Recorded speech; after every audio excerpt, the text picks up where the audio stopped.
Hello guys, ഇന്ന് ഞാൻ നിങ്ങൾക്ക് കാണിക്കാൻ പോകുന്നത് ഒരു അടിപൊളി ഐറ്റം ആട്ടോ. ഇത് കേക്കിൻ്റെ രൂപത്തിലാട്ടത്.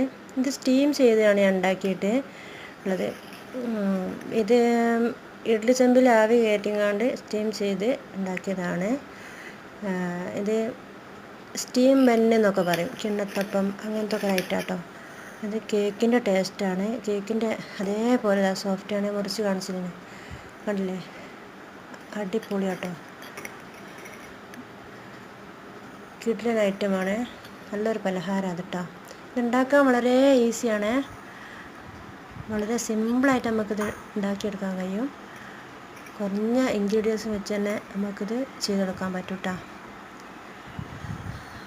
വൈകുന്നേരം ചായക്ക് കടിയിലും ഒക്കെ കഴിക്കാൻ കഴിയുന്ന അടിപൊളി സ്നാക്കാട്ടത്.